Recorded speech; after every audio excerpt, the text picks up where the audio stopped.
Hey everyone, this is Andrew from the Console Gaming Crew, and we couldn't be happier to announce that we are now a part of the Boss Rush Podcast Network and are featured on BossRushGames.com. BossRushGames.com is a great place where you can find up-to-date news articles, blogs, and podcasts about video games. In addition to that, there's a growing collection of podcasts in not just the gaming community, but other communities as well. We are honored to be a part of such a great network of podcasters, so please stop by and give everyone a listen. Thank you so much and enjoy the show.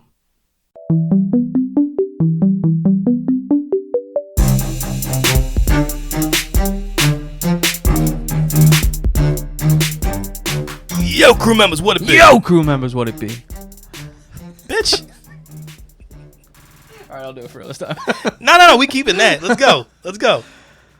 So, it is Wes and I in the studio this week. We had a little mix-up. Probably all three of us could have been here, but miscommunication, so it's just Wes and I. Anthony he's making the most of his time playing some video games, so he will definitely be talking the most in the What Are We Playing the next time we're all together. Hope so. We're just going to be like, bro. Do it. It's all you. The floor is yours. So we decided to jump back into Heroes and Villains. It's been a long time since we did one of those. Yeah. If I'm not mistaken, right? The last one. Well, no, you were on your paternity leave. Yeah, well, that's what I'm saying. You did. Yeah, we Halo. did. Well, I've been back for like a month already, right? Yeah, I guess so. Yeah, you've been back for a little bit. Yeah, so, Anthony and I did Master Chief and the Covenant, which is actually a really fun one, dude. That was a whole bunch of fun. Yeah. Now this week, and I love when we have weeks like this because we're doing a game that Wes has never played. Yes. So, and just like I enjoyed when we did a game that I hadn't played, I thought, right? Or no? I'm starting to forget all the games that we've done. I don't remember for H&V. I really don't. We've done so many, and they're just, I don't know. They're just so much fun to do anyway. So. But I like when Wes learns things about games that he's never played before. So that's always fun. And without further ado, we are going all the way back to Nintendo 64 to Spiral Mountain to look at Banjo Kazooie. Yes. And last time we did Heroes and Villains together, I did the hero, so I'll be taking Gruntilda, and Wes will be handling double duty basically, taking Banjo and Kazooie. Yeah, I got the big bear and the little bird. So how you want to do this? Do you want to save the stars of the show for last, or you want to leave with them? What do you want? Nah, we can go ahead and start with them. Do you want me to give a little bit about the game stuff? Yeah, all right. So for anybody that has not played Banjo Kazooie, it's a great game, by the way. If you Wes is raising his hand. Wes is raising his hand. Hitting my mic. Banjo Kazooie. Come on, rookie. So a little bit about this. It came out. I actually don't have when it came out. I'm assuming 90s.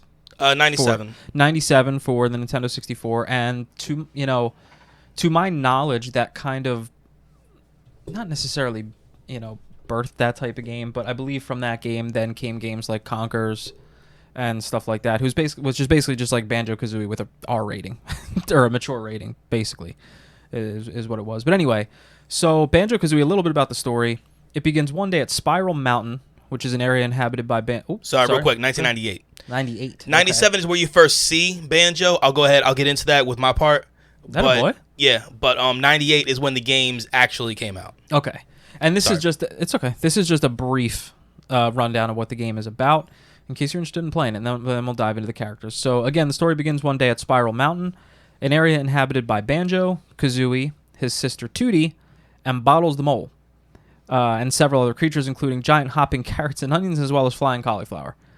As crazy as that sounds. On one particular morning when the sun is shining and the fauna are flourishing, Banjo lies snoring in his bed while Tootie is waiting for Banjo to go on an adventure with her. Meanwhile, Gruntilda is hunched over her cauldron in her mountain lair, admiring her own beauty despite her appearance. She remains convinced that she's the loveliest in the land, asking her magical cauldron Dingpot if she is indeed the fairest of all, assured that she will hear her own name. Dingpot answers that it is in fact not her, but Tootie who is the fairest in the land.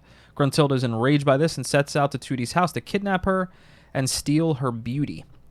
So that basically sets up what the game is about. Again, it's a platformer action adventure hybrid. Like Wes said, released in '98 for the 64.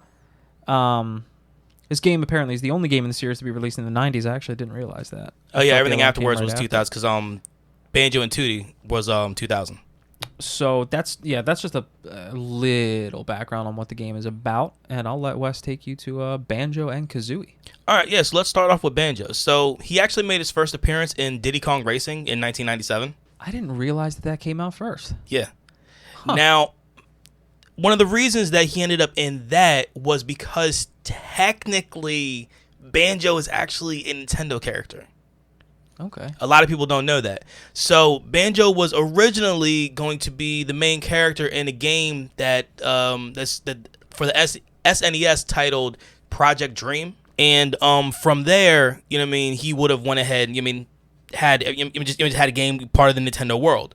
But it was unsuccessful initially, just kind of looking at it. The people wanted something different. They said he's too generic, so they decided to go with a rabbit instead.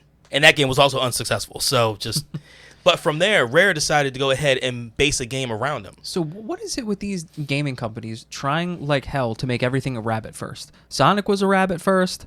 Banjo was a rabbit first. You're not wrong. They finally succeeded with... no. Banjo was a rabbit second. Banjo was a rabbit second. Okay, yes. Okay. They thought a rabbit would be more successful, and they were wrong. And, well, I guess they finally found success with... Rabbits? Yeah. Yes. Thank you. What is that again? Yeah. Here we go. So when Rare decided to go ahead and make the game, they also decided to give Banjo a friend. And the friend that he got was a Breegull that hung out in his backpack named Kazooie. Hilarious, by the way. Now, you think, a bear named Banjo, a bird named Kazooie, why would they have those names? Please tell me. Oh, wow, you don't know? Okay.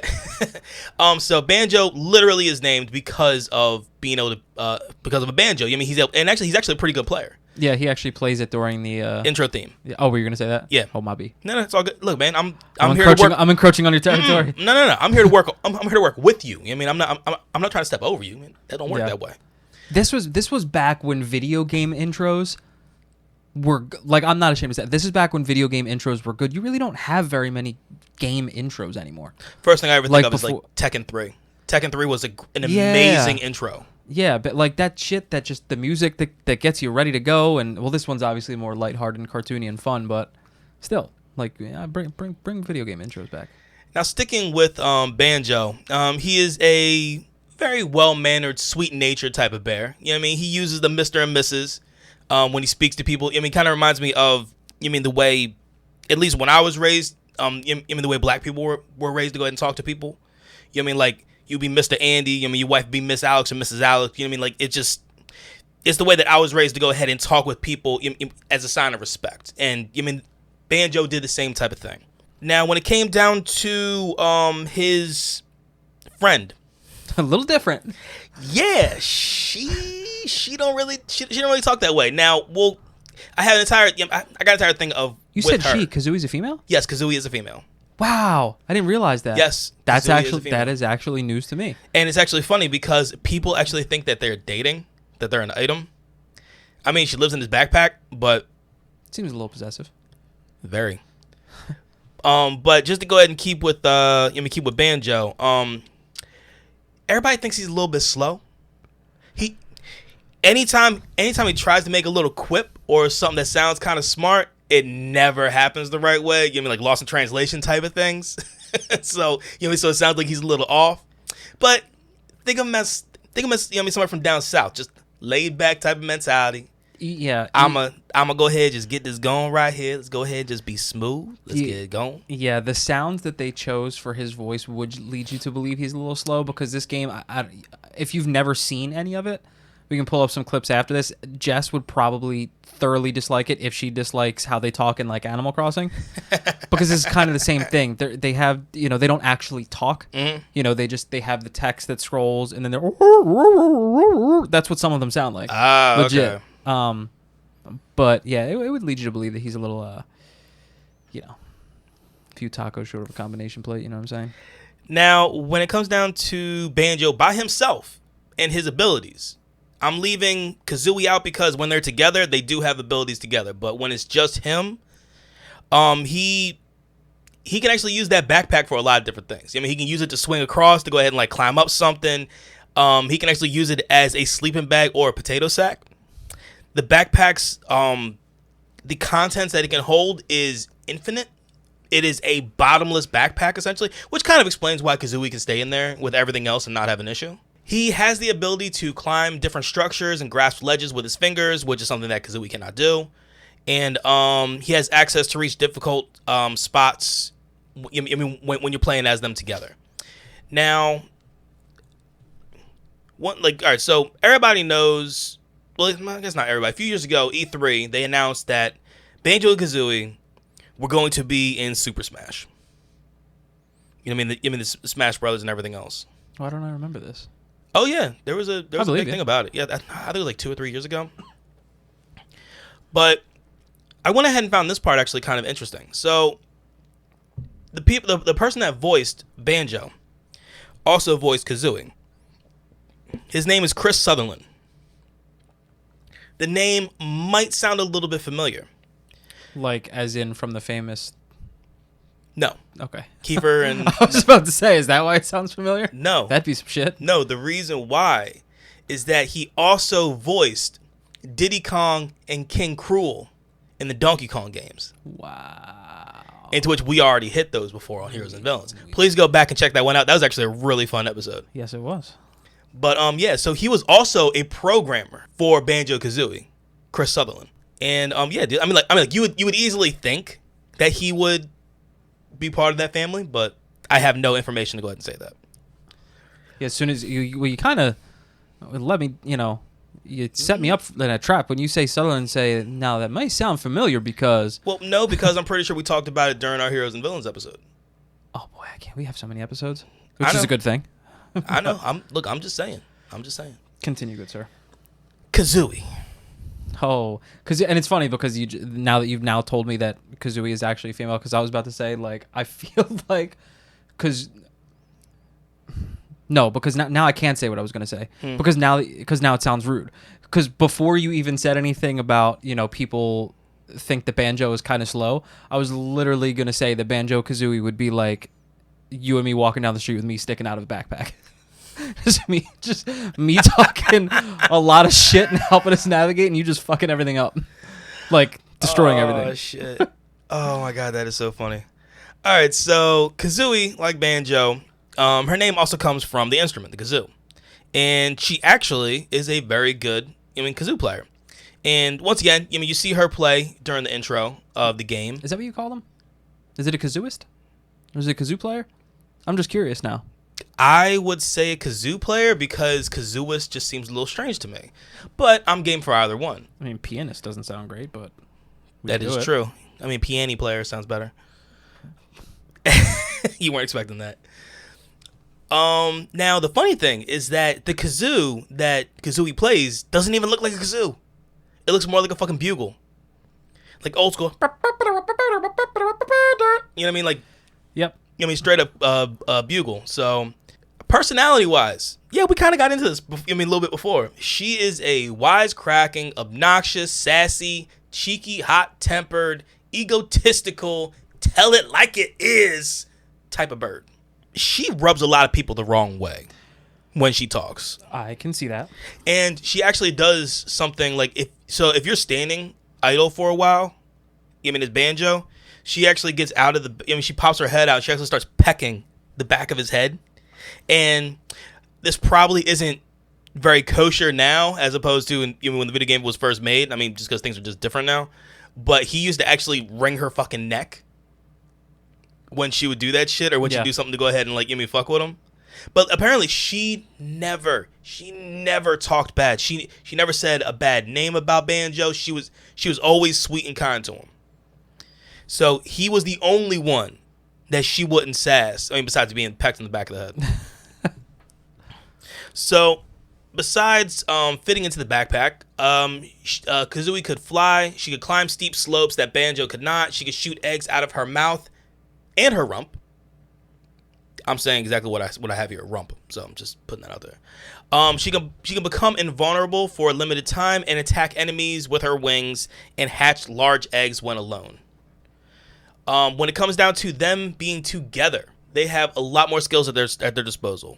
They can perform a forward roll, running into enemies. Kazooie can use Banjo as leverage to perform a rat-a-tat rap, which is something that they would fly through and use flight pads and utilize Kazooie's ability to fire different types of eggs.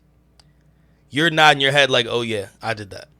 Well, the very first game that I played and beat on Game Pass was Banjo Kazooie. Oh, who else was? They're on Game Pass. Celeste.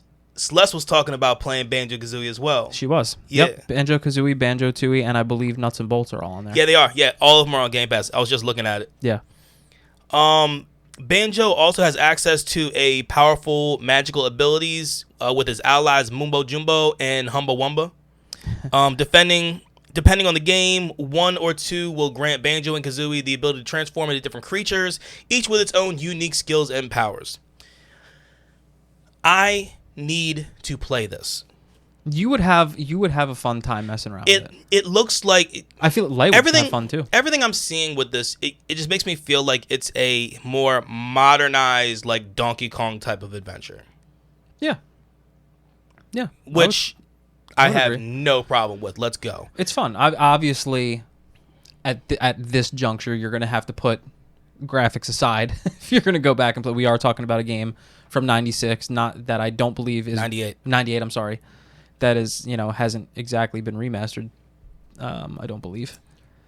I don't think so. But anyway, now it's me. Yes, now we get to hear about the villain of the game. Yes, the villain. Gruntilda Winkybunion. That is the villain in this game. Okay, hang on. First, she had a cauldron called what? Dingpot. Dingpot. Dingpot. And then her last name is Winkybunion. Winkybunion. Yes, Gruntilda Winkybunion. They really don't care about names in this shit. Yep. The evil witch and main antagonist of the Banjo Kazooie series. She appears in every game of the series. Both of us stuck primarily to the first game. Yeah, Banjo 1. Banjo 1. That's all I'm calling it. That's what we'll call it.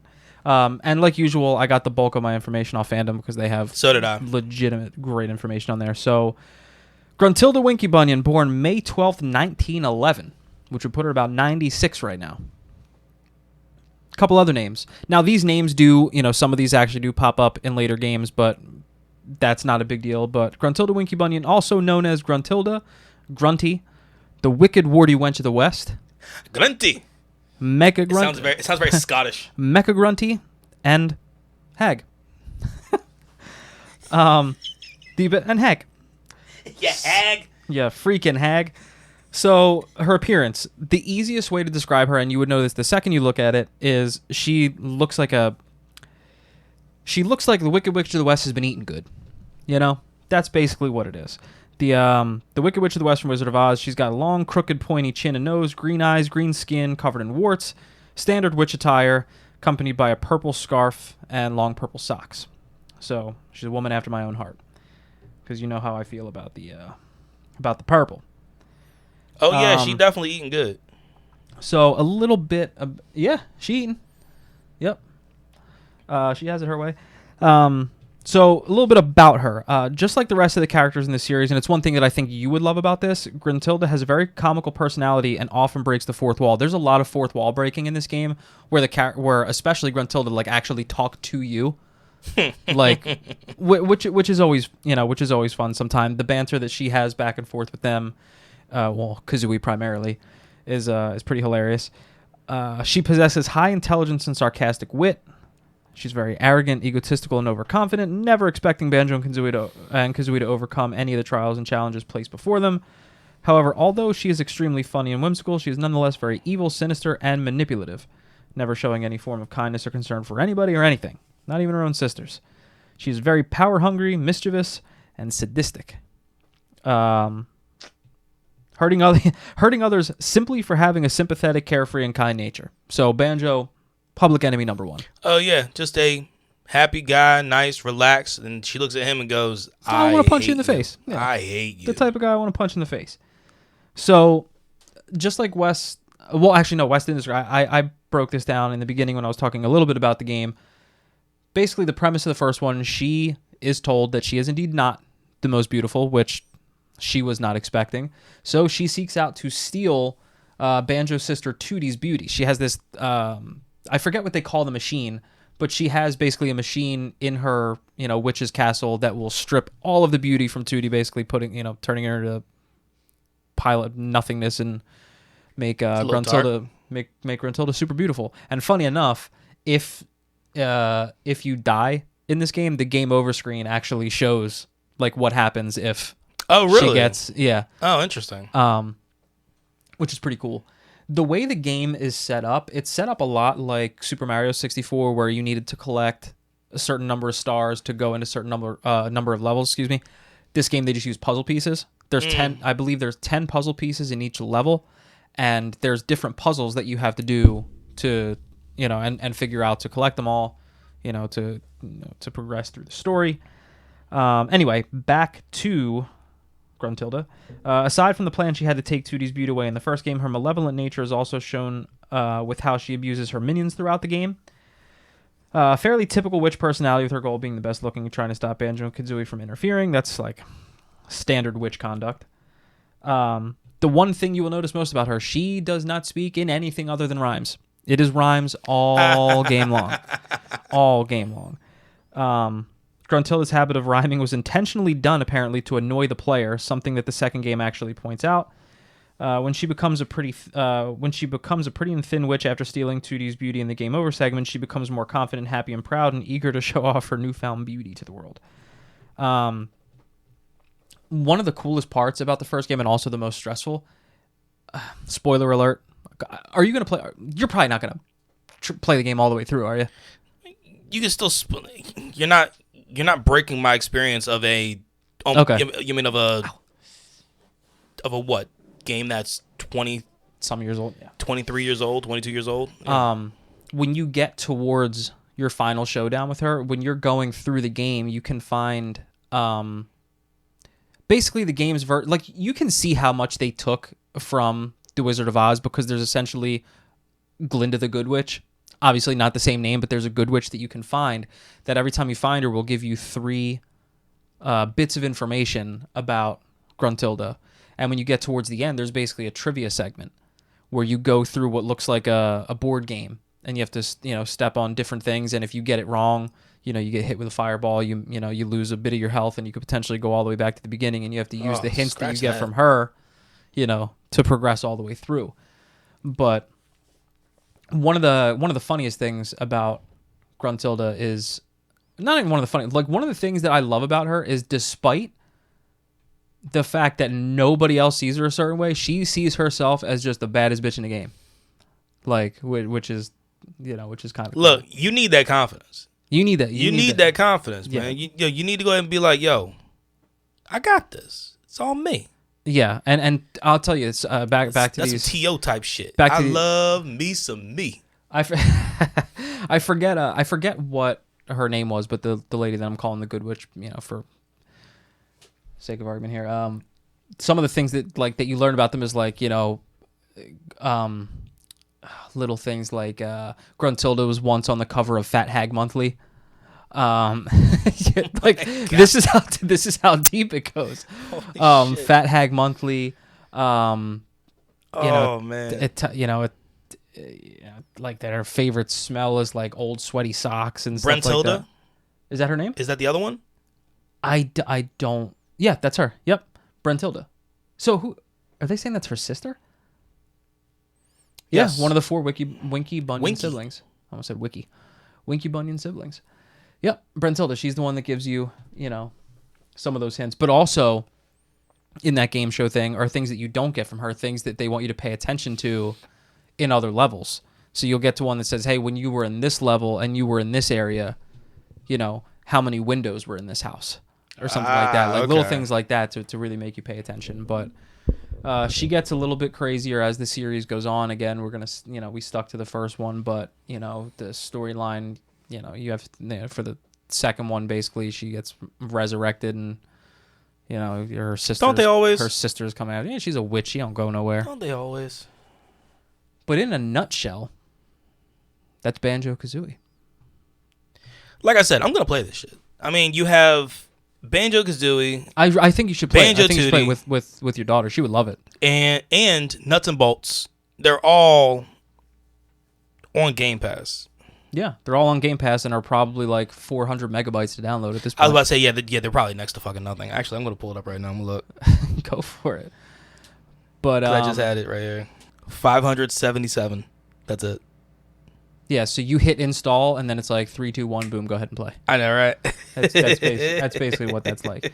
Now, I did fart around a bit with Banjo Kazooie after I did, because obviously I went and I don't know what they called it then. Did they call it platinuming back in the 3? Because this one came out on 360 when it was re-released. I don't know what it's called for Xbox. I got all the trophies.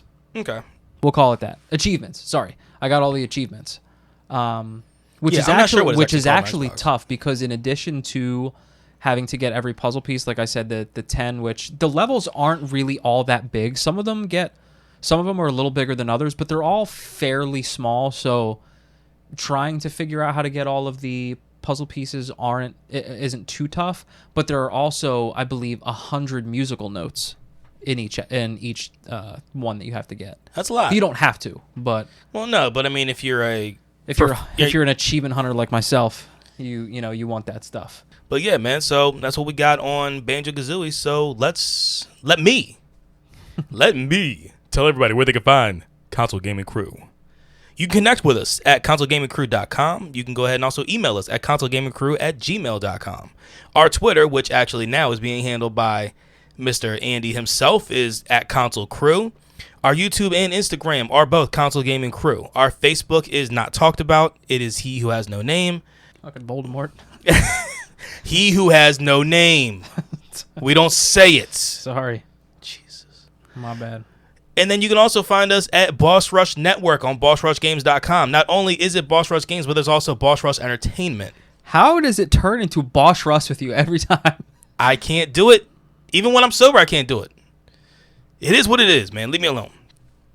I mean, you have great things on there. You have Trash Talk. You have Land Party on the entertainment side. You have us on the game side. You also have EXP Cast. You have WASD and Beyond.